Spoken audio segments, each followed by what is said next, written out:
ఈ ఏమైతుందండి ఇది? ఇక చూడుర్రి, ఏందండి ఇది? ఒకసారి చూడుర్రి. భయం గుప్పిట సీఎం రేవంత్ రెడ్డి, అనుమానం పెనుభూతమైందా? 6 నుండి 9వ ఫ్లోర్కు CM Revanth Reddy. Floor tiles, fall ceiling అన్నీ తీయించేస్తున్నారని ప్రచారం. సెక్రటరియట్లో మార్పులు చేర్పుల వెనుక మర్మమేంటి? వాస్తు కోసమా, భయంతోనా? అసలు కారణమేంటి? ప్రజా ధనం వృధా చేస్తున్నారని విమర్శలు.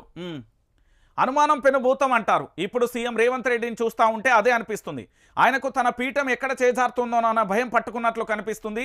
సెక్రటరియట్ నుంచి పాలన ఇగో వచ్చేస్తుందా రాదోనన్న అనుమానంతో ఆయన కింద మీదకి అవుతున్నారని టాక్. ఈ నేపథ్యంలో సెక్రటరియట్లో భారీగా వాస్తు మార్పులు చేస్తున్నారట. ఇప్పటికే సింహద్వారం నుంచి ఎంట్రీ ఇచ్చుడు బంద్ చేసిన ఆయన 6వ ఫ్లోర్ నుంచి 9వ ఫ్లోర్కి వెళ్ళడానికి రెడీ అవుతున్నారని సమాచారం. దీనికి తగ్గట్టు చకచక ఏర్పాట్లు కూడా జరుగుతున్నట్లుగా తెలుస్తున్న సమాచారం. ఇక తన ఛాంబర్లో టైల్స్, ఫాల్ సీలింగ్తో సహా మొత్తం తీయించేసి కొత్తవి వేస్తున్నారట. దీని వెనుక పెద్ద కథ ఉందని ప్రచారం జరుగుతుంది. అదేంటంట, అది ఏంటా అని ఆలోచిస్తున్నారా? ఒకసారి మనందరం చూడాల్సిన పరిస్థితి ఏర్పడది. ఈ ప్రజాధనాన్ని ఆగం చేసుడేందో, ఈ వాస్తు దోషాలేందో, ఈ ముచ్చటేందో నాకైతే ఎరకైతే లేదు. ఒక్కసారి మీరే చూడుర్రి, తెలంగాణ బిడ్డలారా మీరే చూడుర్రి. ఇది ఎక్కడి అనుమానము? జనం డబ్బు మాత్రం గోవింద అంటుంది. ఒకసారి మీరు అందరూ ఒక్కసారికి తినుర్రి, మీకు అర్థమైపోతుంది.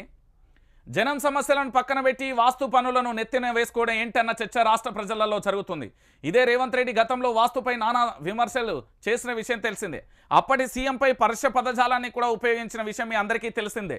ఇక దానితో పాటు అధికారంలో ఉన్నప్పుడు ఒకలా, లేనప్పుడు మరొకలా ప్రవర్తిస్తున్నారు రేవంత్ రెడ్డి. ముఖ్యమంత్రి పీఠం ఎక్కగానే అన్ని మర్చిపోయారు. మతిమార్పు వచ్చినట్లుగానే ఉంది ఆయన వ్యవహారం. ఒకప్పుడు గాంధీభవన్ దగ్గర ఆందోళనలు, మరోపక్కన సీఎం ఇంటి ముందే నిరసనలు, వాటిని పరిష్కరించే తీరిక లేదు. రాజకీయం చేయడంలో ఆరితేరిపోయారు, కానీ ప్రజలకు ఇచ్చిన హామీలను మాత్రం నెరవేర్చడం పైన దృష్టి పెట్టడం లేకపోయారు. ఏం జరుగుతున్నది? తెలంగాణలో ఇచ్చిన హామీనైతే లేదు. ఇక ఏకంగా ఆ సెక్రటరియట్లో డిప్యూటీ సీఎం నివాసం, ప్రజాభవన్లో ఇలా ప్రతిదాన్ని కూల్చి కట్టుకోవాల్సిందేనా? పాలించే వాడికి పాలన పైన ఆలోచన ఉండాలి కదా, కానీ తన పదవి ముఖ్యం కాదని పెద్దల మాట. దీనికి రివర్స్లో నేటి సీఎం వెళ్తున్న పరిస్థితి కనబడుతుంది. ఇక ఈయన గురించి నేను చెప్తాను. రేవంత్ రెడ్డి గురించి షాట భారతం ఉన్నది నా దగ్గర, మామూలుగా లేదు అసలు ముచ్చట. నేనేమంటున్నానంటే, రాష్ట్ర ముఖ్యమంత్రి గారు, మీరు ఈ వాస్తు దోషాలు, అప్పటి ముఖ్యమంత్రి వాస్తు వాస్తు వాస్తు అని వాస్తు వెనుక పడిపోయి ఉన్న పీఠం కోల్పోయిండు. ఇప్పుడు మీరు కూడా గదే వాస్తు వెనుక పడిపోయి అనుమానమే పెనుభూతంగా మీరు కూడా తయారవుతారా ఏంది? ఈ తెలంగాణలో ఉన్న 40 లక్షల మంది నిరుద్యోగులకు ఉద్యోగ అవకాశాలు కల్పించమంటుంది తెలంగాణ సమాజం. ఈ తెలంగాణ సమాజంలో సంక్షేమ పథకాలను అందించమంటుంది. ఈ తెలంగాణ సమాజానికి పెద్ద పెద్ద కంపెనీలను తీసుకురమ్మంటున్నాం. ఇక్కడ అభివృద్ధి అనేది శూన్యత ఉంది, దాన్ని తీసుకురమ్మంటున్నాం. ఎప్పుడో నిజాం ప్రభు నాటి మురికి కాలువలు ఉన్నాయి, వాటన్నింటినీ క్లీన్ చేయమంటున్నాం. ఓరుగల్లుకు సంబంధించి 2వ రాజధానిగా చెప్పుకునే పట్టణంలో కూడా ఎన్నడదో వెనకటిదో ఎప్పటిదో కాకతీయుల సామ్రాజ్యం లాంటి డ్రైనేజ్ వ్యవస్థలు అవన్నీ క్లియర్ చేయమంటున్నాం. దాంతోపాటు రైతులను కాపాడమంటున్నాం. ఈ వాస్తు దోషాలేంది? ఈ పంచాయతీలేంది? ఏడిపోతుంది పాలన? ఏమైపోతుంది పాలన? ఎక్కడికి వెళ్తుంది ఈ పాలన? ఇది మనం తెలంగాణపై 1200 మంది విద్యార్థుల ఆత్మ బలిదానాలతో తెచ్చుకున్నాం.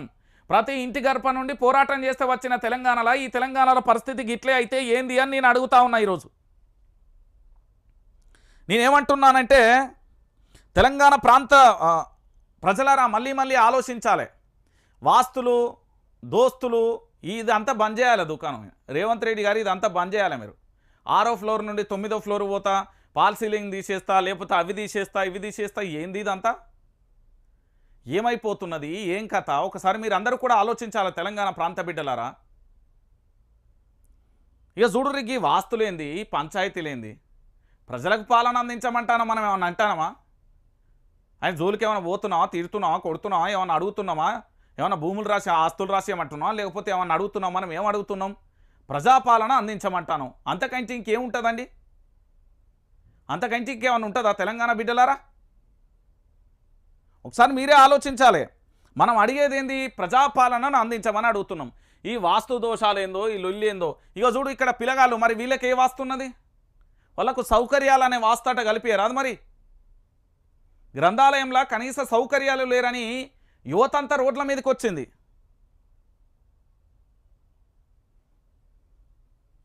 ఒకసారి మీరు అందరూ ఆలోచించాలి తెలంగాణ బిడ్డలారా. ఇక మీకు